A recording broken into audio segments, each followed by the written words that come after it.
What's going on, everyone? I'm just putting on the final touches on the DIY jigging command center, and by final touches I mean stickers. Can't be complete without stickers, right?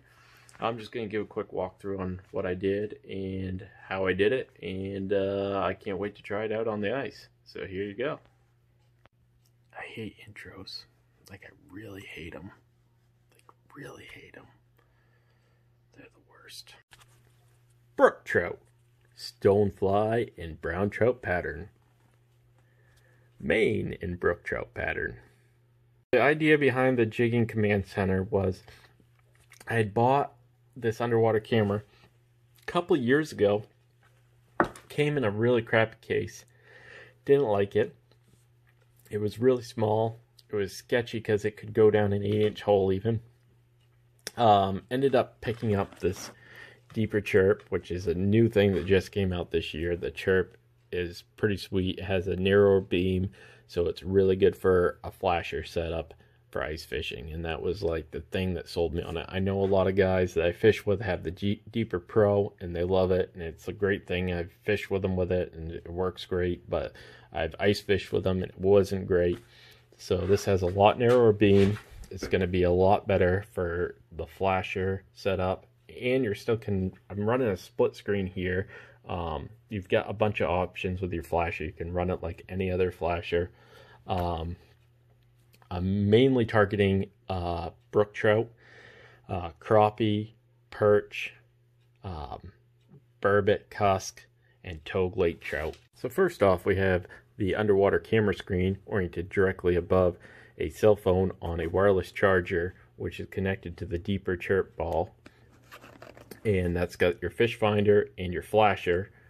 And the Chirp ball is mounted here in the case. You got the camera here, camera line here.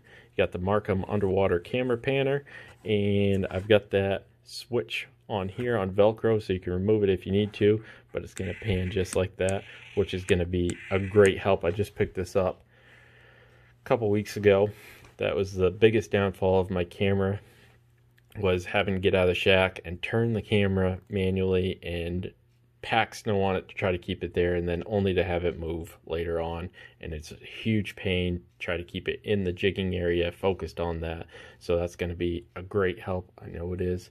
Got the state of Maine brook trout, got the brook trout there, got stonefly and brown trout for the stickers so far. So that's pretty cool.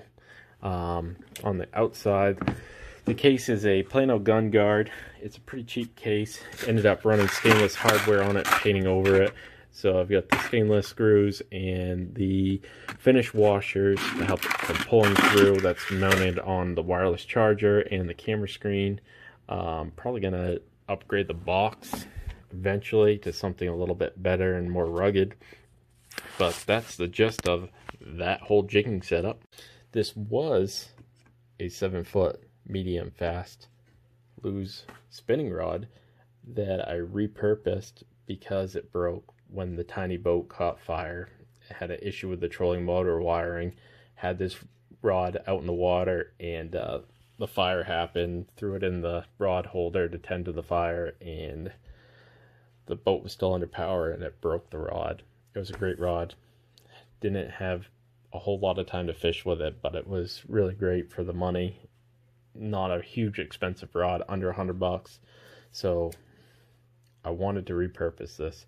I ended up cutting off the brake a couple inches past both of the bad sides, cutting off some eyelets, sliding the rod blank all the way down to the fighting butt, taped up both ends and the middle, poured some epoxy down it, finished it off with some red thread and epoxy, just to go with the red and black color scheme.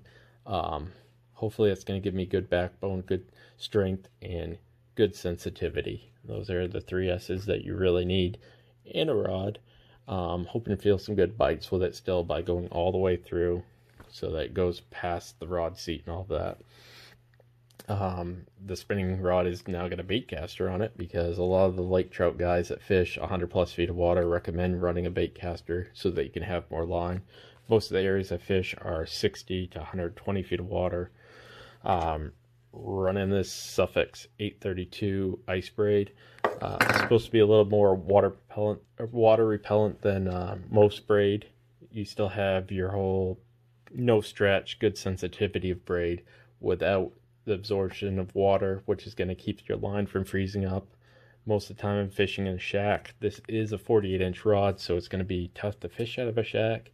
It'll work in my hub shack, but it's going to be great for hole jumping on mobile days where you just drill a hole, jig, jig, jig, move to another hole. And those are the days where you're going to encounter freeze up of your line, freeze up of your eyelets. Hopefully that's not going to happen with this setup. 48 inches, bait caster, Cast King, cheaper bait caster, super cheap, but just using as a jig rod, not actually casting out with it. Running P-line, fluorocarbon, about 15-16 feet a leader, way too much leader, more than you need, but if something's not working, I'm going to cut jigs, tie on jigs, cut jigs, tie on jigs. Not to mention lake trout have pretty abrasive teeth, so you're going to cut off, retie, even if jig's working good, just to get that defect area of the line out. I've got a jig on it right now because I'm ready to go, even though we don't have enough ice to get out yet. It's a VMC glow with the moon eyes with a banjo minnow in yellow perch pattern,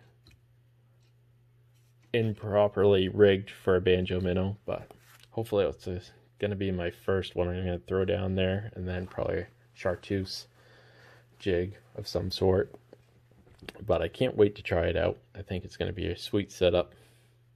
And yeah, I'm not running, I've got a few Lews, but they're my backup rods now. I've switched over this year to all St. Croix for bait casters and spinning rods. And then I have a couple other, well, quite a few. I have quite a rod collection, so I've got a lot of backup rods. Well, I hope you enjoyed my DIY jigging command center. It was fun to build, something to do before the ice is safe. Can't wait to try it out. Hopefully I'll have some content of some underwater footage and some fishing footage and some catching footage soon. Good luck fishing. Got questions, comments, or criticism? Drop them in the comments below.